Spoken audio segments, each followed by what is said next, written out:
Okay, so today we're making gingerbread cookies. We're going to start with creaming the butter and the sugar together. This is always the process with creaming. You start with the butter and the sugar, and then you add the egg in. So we're going to make this nice and smooth before we add the egg, and then we're going to mix it in again.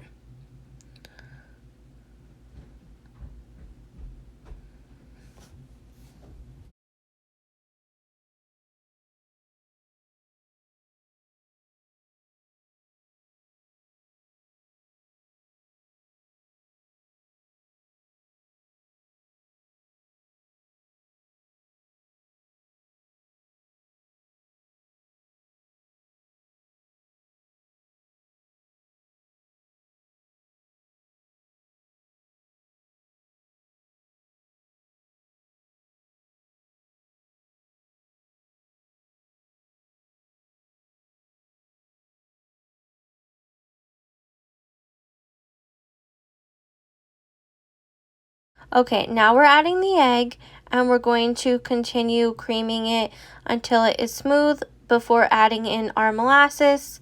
Again, we will mix it in very well. And then we will add our dry ingredients, which are flour, salt, cinnamon, ginger, allspice, a little bit of baking powder. I did put baking powder on this recipe, but if you are doing gingerbread houses, do not use that baking powder. That is just a warning. And you will also need salt. And you will continue to mix it until it becomes a dough. If it's still really crumbly, as you see in this video, we will be adding milk little by little until it comes together.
Okay, now we are going to refrigerate the dough for anywhere between 30 minutes to 2 hours. You can even do it overnight as long as it's covered.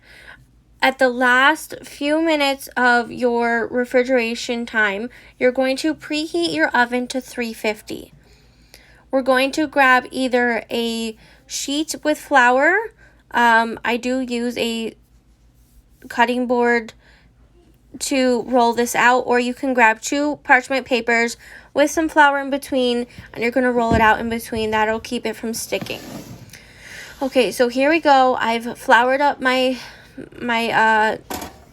cutting board, and I'm going to roll this out. It does look like it gets tough. That is true. I did not refrigerate this long enough, so the longer the better.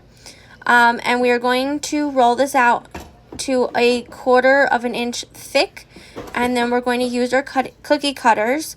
I'm just going to show you a few examples, and I'm going to cut them out and bake them for I baked them for 13 minutes.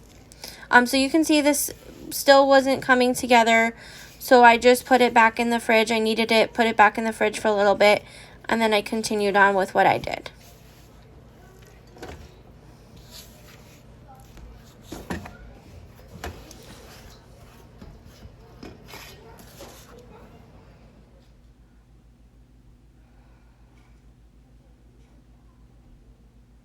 Alright, so now we've refrigerated it, and now we're going to roll it out and use our cookie cutters. Just like you would do with any other cookie, just roll it out. I did knead it a little bit just to make sure it was good. It's always a good idea to start with your cookie dough in a circle to make it easier to roll out evenly.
Okay, it's all rolled out. Now we're going to use our cookie cutters. We're going to cut them out, put them on the tray, and bake them. And once they're cooled completely, you can decorate them with the royal icing you have prepared.